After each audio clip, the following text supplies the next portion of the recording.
Querido Deus, Pai Santo que estás nos céus, graças nós te damos, Pai. Estamos em Tua presença, agradecidos por mais um dia que Tu nos concede. Guarda, meu Senhor, as nossas vidas, guarda os meus irmãos, livra, Senhor, os Teus servos de todo perigo, de toda agressão, de todo mal. Dá vitória à Tua igreja, na cidade, no campo, manifesta o Teu poder, Senhor, na vida do Teu povo. Abençoa as criancinhas, a juventude, abençoa, meu Senhor, as famílias, as senhoras, os senhores, os idosos, Pai, toma em Tuas santas mãos, as viúvas, os viúvos, os órfãos.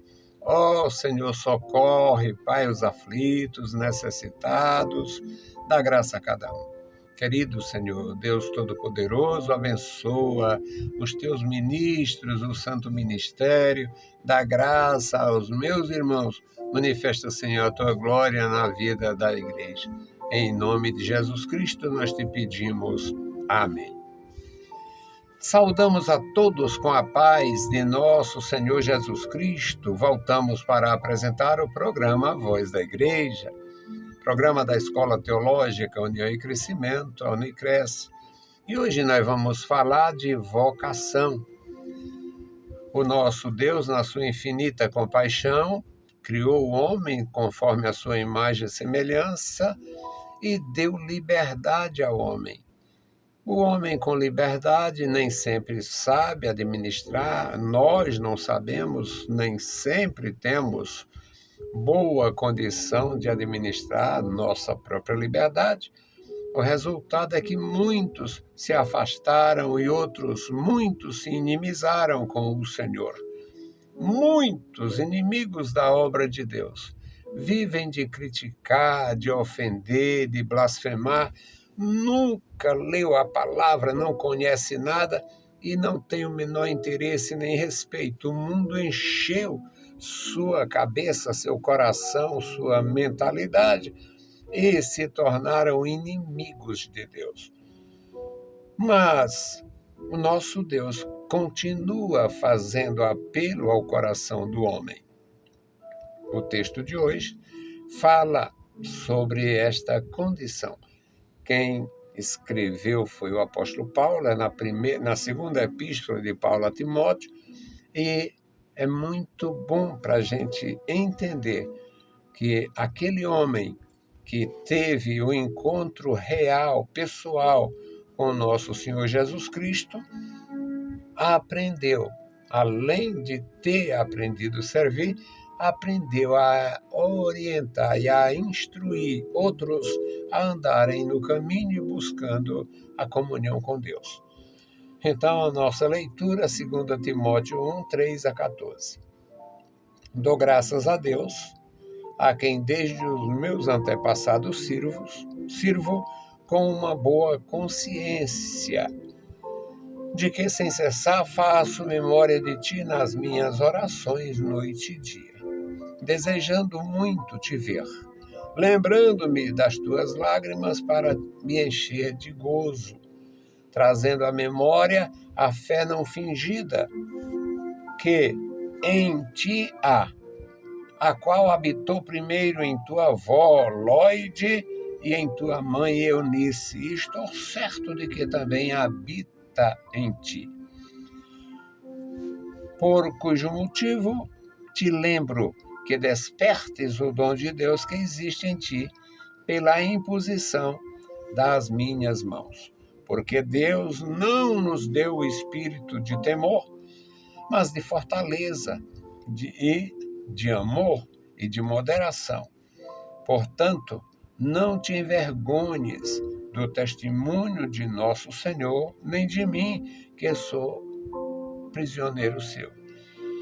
Antes, participa das aflições do Evangelho segundo o poder de Deus, que nos salvou e chamou com uma santa vocação, não segundo as nossas obras, mas segundo o seu próprio propósito e graça, que nos foi dado em Cristo Jesus antes dos tempos dos séculos, e que é manifesta agora pela aparição de nosso Salvador Jesus Cristo, o qual aboliu a morte e trouxe à luz a vida e a incorrupção pelo Evangelho, para o que fui constituído pregador, apóstolo e doutor dos gentios, por cuja causa padeço também isto.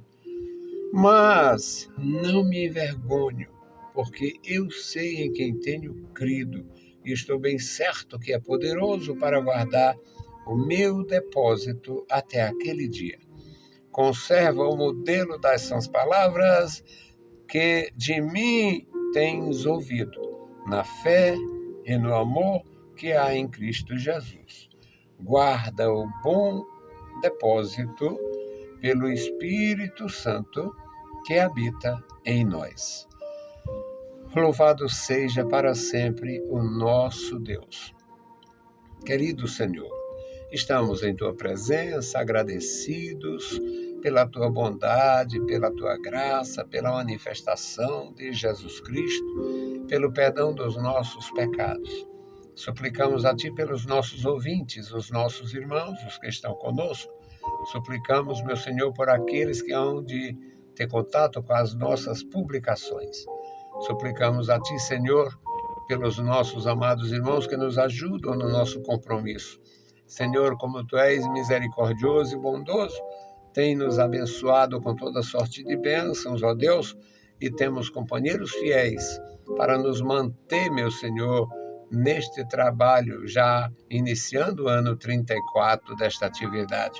Pai bondoso, Senhor da glória, recompensa os meus irmãos com a bênção dos céus, com saúde, com vigor, com graça, com a unidade nas suas famílias, ó Deus, o amor fraternal, que todos sejam enriquecidos com a tua bênção.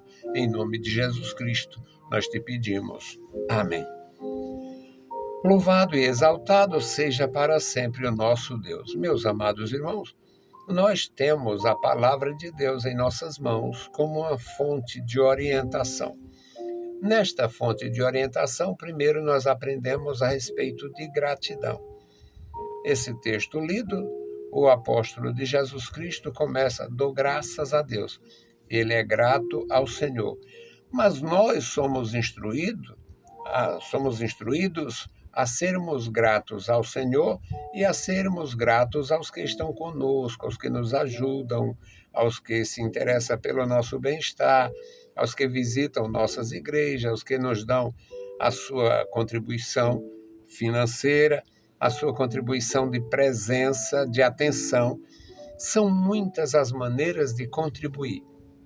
Alguns têm muito dinheiro, muita facilidade, têm mão aberta, têm prazer nisto, há desapego a bens materiais e, às vezes, também tem tanto que não faz muita diferença fazer as suas doações, seus aportes para obras de caridade, para pessoas necessitadas, para amigos e tal.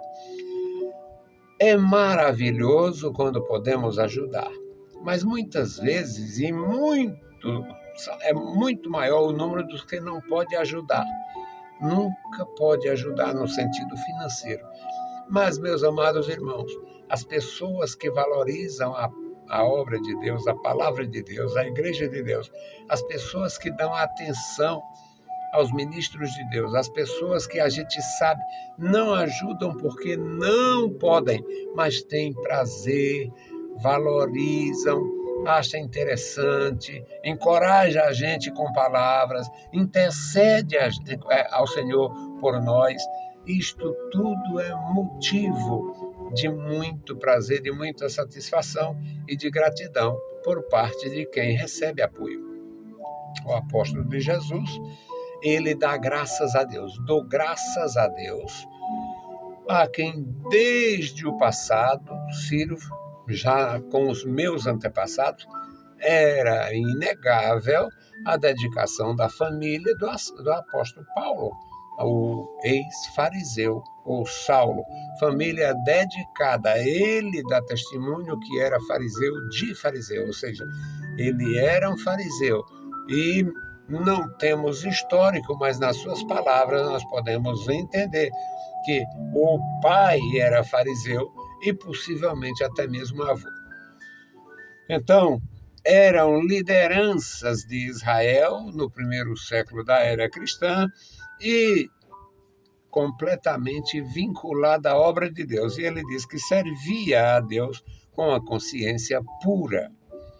E ele está dizendo isto para um discípulo do Senhor que ele atraiu através da palavra, e inclusive ungiu o rapaz, chamado Timóteo. E ele diz: eu faço sempre menção de ti nas minhas orações, noite e dia, desejando muito te ver, lembrando-me das tuas lágrimas, as aflições, os sofrimentos, as dificuldades. Um jovem, um rapaz muito novo, se separando de sua família para fazer viagem de 6 meses, 1 ano ou mais, na Ásia Menor, até voltar novamente à sua família. Para quem não tinha ainda maturidade, não tinha experiência com viagens, terminava tendo esse clima emotivo, choro e, às vezes, um pouco de tristeza. E o apóstolo diz: eu louvo a Deus por isso, me regozijo por isso e oro por você. E me encho de gozo, porque sei que você, assim como eu recebi a chamada, assim como eu tenho consciência, eu sei que você também tem. No versículo 5, ele diz: trazendo à memória a tua fé, a fé não fingida. Uma das coisas terríveis no relacionamento humano, em qualquer aspecto, o relacionamento patronal, um patrão fingido, um empregado fingido. O empregado finge que tem interesse no bem-estar da empresa, do patrão, das coisas que... Fingimento, ele finge que tem interesse. O patrão finge que gosta dele. Isso é muito ruim. E olha que eu estou falando de uma relação que o sujeito simplesmente pode dizer: eu não venho mais, perde alguma coisa, não vai e acabou. Agora, fingimento, marido fingido, mulher fingida, filhos fingidos, filhas fingidas, fingimento na igreja, obreiro fingido. É uma lástima. E Paulo diz aqui, trazendo à memória a fé não fingida, a fé que vale, a fé que tem realmente eficácia, é a fé verdadeira, a fé não fingida.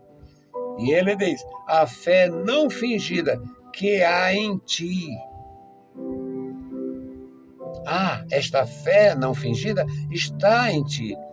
Mas eu sei, tu aprendeu isto de tua avó Lloyd. A Lloyd, a tua avó, não fingia. Era fé, era verdade. A Eunice, a tua mãe, sim, tem fé. É fé. Vocês têm um histórico de fidelidade, de fé, de verdade, de veracidade. Eu estou certo que isto tudo habita em ti. O interesse, a fidelidade, a fé verdadeira, o testemunho de família, eu sei. E no versículo 6 ele diz: por cujo motivo te lembro, desperte o dom de Deus que existe em ti. Desperte, ponha para funcionar, ponha em ação. Coloque em ação o dom de Deus que existe em ti, o dom que está em ti, pela imposição das minhas mãos. A imposição de mãos, meus amados irmãos, é uma tradição santa, tanto na comunidade de Israel como na comunidade da igreja. A imposição de mãos. A imposição de mãos. Não aceite imposição de mãos através de perversos. Tenha temor. Busque a graça. Não receba a imposição de mãos de perversos, de levianos. Uma das precipitações das igrejas, principalmente das igrejas avivadas, pentecostais, agora vem todo mundo aqui, levanta as mãos, vamos orar por... Eu vou botar as mãos em alguém, eu vou impor as mãos, eu vou aceitar que alguém imponha as mãos sobre mim, sei lá o que vai transmitir, eu vou transmitir missão, ministério para quem não tem fidelidade, para quem é fingido. Não faria, não farei, não fiz. Então, meus amados, são ensinamentos da palavra de Deus que servem para a vida inteira. Eu aprendi na infância espiritual, há mais de 50 anos, está aqui completamente ativa, avivada na minha mente. Então, é a palavra do Senhor. No versículo 7, ele diz, porque Deus não nos deu espírito de temor. O jovem era destemido, já tinha aceitado a imposição de mãos e a imposição do dever. Por causa do dever, ele viajava sozinho, viajou acompanhado com Paulo, se mantinha longe da família. A palavra de Deus não nos diz se aquele homem chegou a casar. Sabe por quê? Porque eles levavam a missão tão a sério que renunciavam o seu bem-estar, renunciavam seus interesses. Não encontramos a esposa de Timóteo, não encontramos os filhos. É muito provável que ele nunca tenha constituído uma família. A exemplo do próprio Paulo, que colocou em primeiro lugar a importância da missão, a importância do reino de Deus e não os seus interesses, o seu bem-estar, o seu futuro.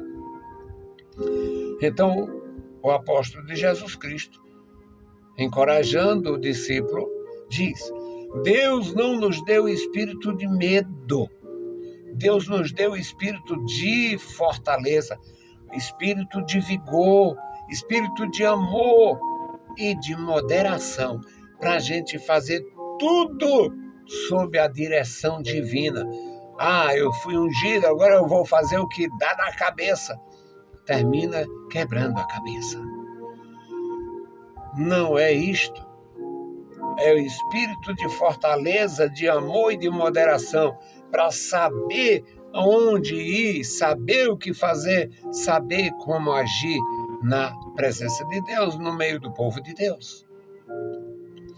No versículo 8, ele diz, portanto, não tenha vergonha do que está acontecendo. Imagina o apóstolo Paulo, um dos ministros de Deus, que teve mais histórico na cadeia. Quantas carteiras ele bateu? Nenhuma. Quantas pessoas ele esbofeteou?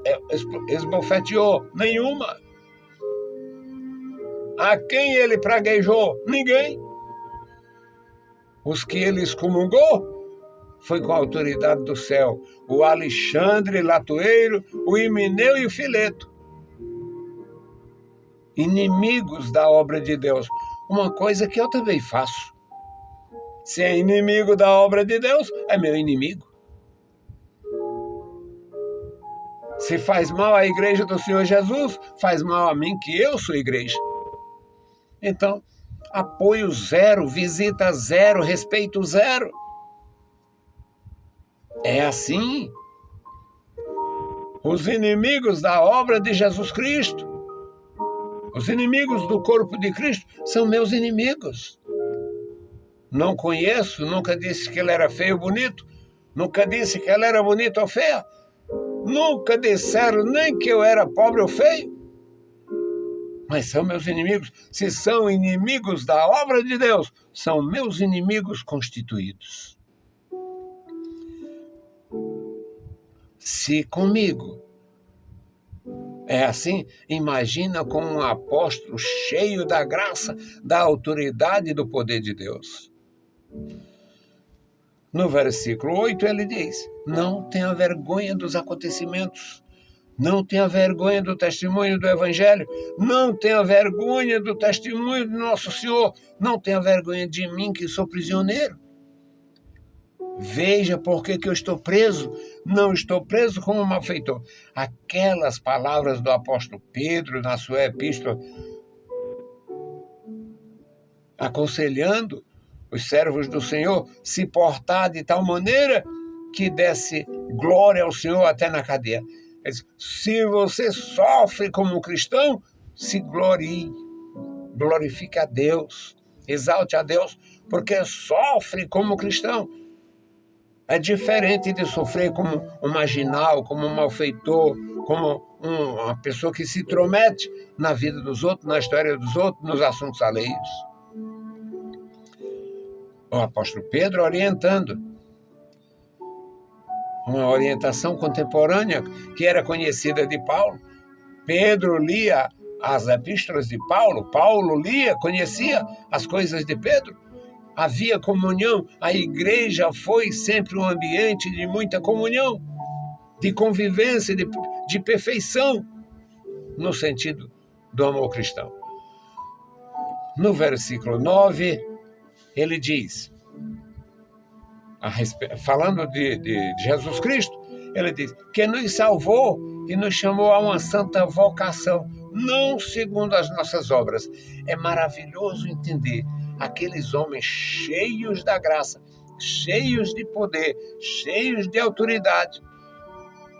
Paulo, Pedro, homens cheios de autoridade do céu.